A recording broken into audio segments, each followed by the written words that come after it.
नमस्कार दोस्तों, शिवा सूत्रा की दूसरी श्रृंखला में आपका स्वागत है।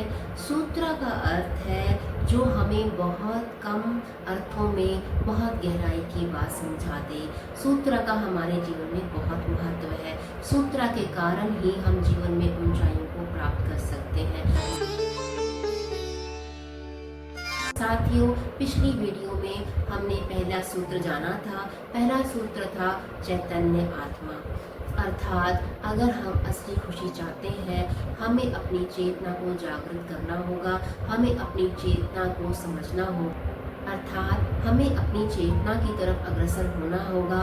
तभी हम जानेंगे स्वात्मनंदा प्रकाशा वपुस्से, अर्थात तभी हम जानेंगे कि हमारे अंदर एक रोशनी का स्रोत है, हमारे अंदर एक खुशी का स्रोत है। स्वात्मनंदा प्रकाशा वपुस्से को हम अपनी चेतना का स्तर ऊंचा कर जान सकते हैं। चेतना का स्तर हम प्राणायाम और सुदर्शन क्रिया से बढ़ा सकते हैं, क्योंकि साथियों हमारे जीवन का उद्देश्य अपने आप को ही जानना है। जब तक हम अपने आप को जान नहीं पाएंगे, हम असली खुशी प्राप्त नहीं कर सकते। साथियों, आज जानते हैं दूसरा शिवा सूत्र। दूसरा शिवा सूत्र है ज्ञानम बंधम, और वह ज्ञान जो अधूरा है, जो ज्ञान पूरा नहीं है, वह हमें कभी पूरी खुशी नहीं दे सकता। वह हमें संसार में उलझा कर रखेगा। अधूरा ज्ञान हमें संसारिक चीजों में व्यस्त रखेगा और हम अपने आप को जान नहीं पाएंगे। दोस्तों, आपने अगर कभी ध्यान से सोचा होगा कि जब हम नींद में होते हैं तब हमें किसी तरह का दुख या कष्ट महसूस नहीं होता। ऐसा क्यों होता है? ऐसा इसलिए होता है कि उस वक्त हमारे साथ हमारा अधूरा ज्ञान नहीं होता। हम नींद से जागते हैं तब हमें हर दिशा से कष्ट की अनुभूति होने लगती है। ऐसा क्यों होता है? ऐसा इसलिए है क्योंकि हमारे दिमाग ने हमारे संसार के बारे में अधूरा ज्ञान अपने अंदर भर के रखा है, जो हमें कभी भी पूर्ण ज्ञान की तरफ अग्रसर नहीं कर सकता। इस सूत्र को ज्ञानम बंधम को समझाने के लिए गुरुदेव एक कहानी भी बताते हैं। गुरुदेव बताते हैं कि एक बार एक व्यक्ति धार्मिक यात्रा से वापस आ रहा था। उसे किसी ने बताया कि उसके घर में आग लगी है। जिसी क्षण उसे पता चला कि उसका घर जल रहा है, उसका अपने घर के प्रति मोह जाग उठा। उसके अंदर मेरी भावना, मेरा घर, ऐसी भावना जाग उठी और वह उसी क्षण दुखी हो गया। परंतु साथियों, कुछ ही देर पश्चात जब उसे किसी ने बताया कि यह समाचार गलत है, घर उसका नहीं उसके पड़ोसी का जला है, उसी वक्त उसको उसके घर के लिए जो मोह था वह समाप्त हो गया और अब उसके लिए दुखी होने के लिए कुछ बचा नहीं था। साथियों, आप समझ सकते हैं कि अगर ज्ञान अधूरा हो, अगर ज्ञान सच्चा ना हो, वह हमें हमेशा दुख प्रदान करता है। साथियों, इसी तरह अगर हम अपनी आत्मा से, अपनी चेतना से दूर होकर इस संसार में पड़े रहेंगे, इस संसार की उलझनों में पड़े रहेंगे, हमें कभी पूर्ण ज्ञान प्राप्त नहीं होगा। अधूरा ज्ञान हमेशा ही परेशानियों का कारण बना रहता है। इस संसार का ज्ञान हमें हमारा दिमाग देता है, परंतु साथियों जो हमारे दिमाग का असली स्वरूप है वह अनंत ज्ञान का है, वह संकुचित ज्ञान का नहीं है। साथियों, अगर आपने देखा होगा कि कुछ लोगों को दिमागी परेशानियां हो जाती हैं, कुछ लोगों को नींद आने की बीमारी हो जाती है, कुछ लोगों को एक ही बात बार बार सोचने की आदत होती है, कुछ लोग बार बार हाथ ही धोते रहते हैं। ऐसा क्यों है दोस्तों? क्योंकि उनका दिमाग संकुचित हो चुका है, उनका ज्ञान अधूरा है, वह पूर्ण ज्ञान में नहीं जी रहे, वह अधूरे ज्ञान में जी रहे हैं, जिसके कारण उनको कष्ट ही झेलना होगा।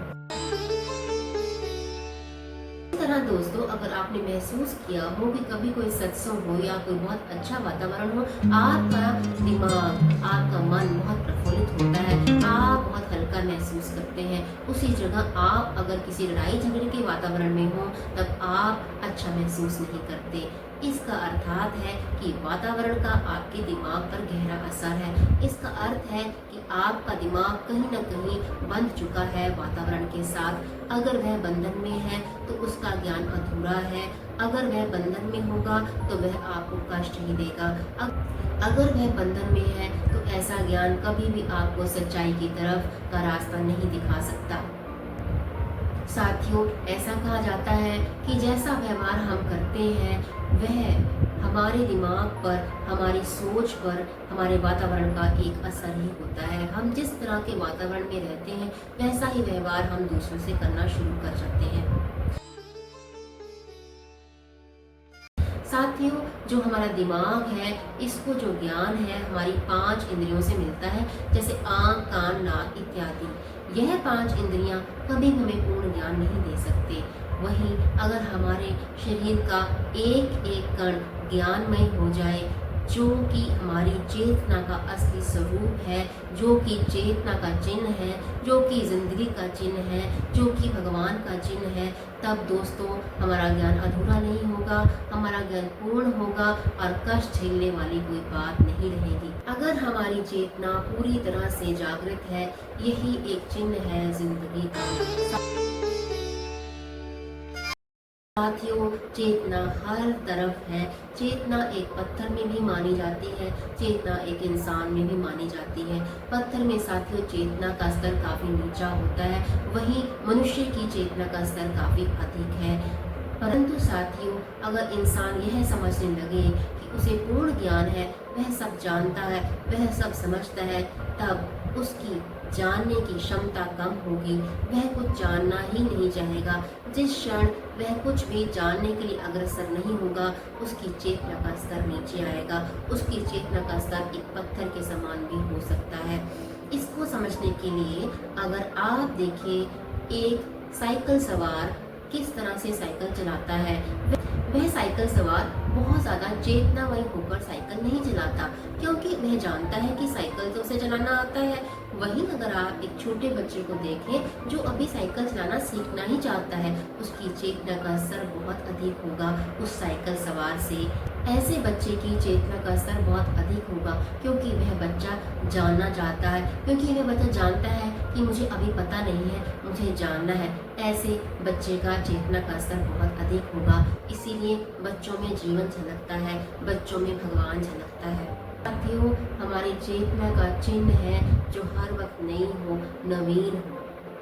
अगर वह जानने की कोशिश नहीं करेगी, उसमें नवीनता नहीं रहेगी, उसकी चेतना का स्तर कम होगा।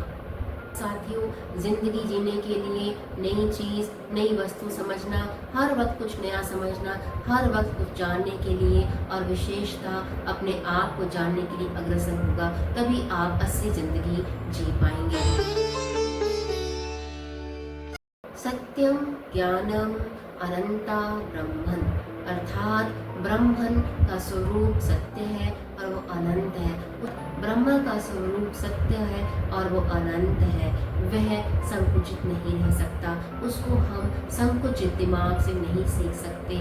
उसको हम अगर कुछ सीखने की कोशिश ना करें, उसको अगर हम अपनी अंदर की तरफ, अपनी चेतना की तरफ अग्रसर ना हो, उसको नहीं समझ सकते। साथियों, इसीलिए गुरुदेव कहते हैं कि वह इंसान जिसने परमात्मा को पा लिया है, अगर आप उससे पूछेंगे कि क्या आप परमात्मा को जानते हैं, तो वह इसका जवाब कुछ भी नहीं देगा। अर्थात यही चिन्ह है कि वह समझ गया है कि आप ब्रह्मा को नहीं बता सकते, क्योंकि ब्रह्मा अनंत है। ज्ञान संकुचित है, अगर ज्ञान पूर्ण नहीं है, अगर ज्ञान पर्याप्त नहीं है, अगर ज्ञान अधूरा है, अगर ज्ञान 5 इंद्रियों से लिया है, अगर ज्ञान संकुचित दिमाग से सोचा गया है, तो हम जीवन का चिन्ह नहीं है। हम में पूर्ण जीवन नहीं झलक सकता, हम अपनी चेतना को नहीं प्राप्त कर सकते, हम अपने स्वयं तक नहीं पहुंच सकते, हम इस जीवन का उद्देश्य जो स्वयं को पा लेना है वह प्राप्त नहीं कर सकते। साथियों, धन्यवाद। मिलते हैं तीसरे शिवा सूत्र के साथ।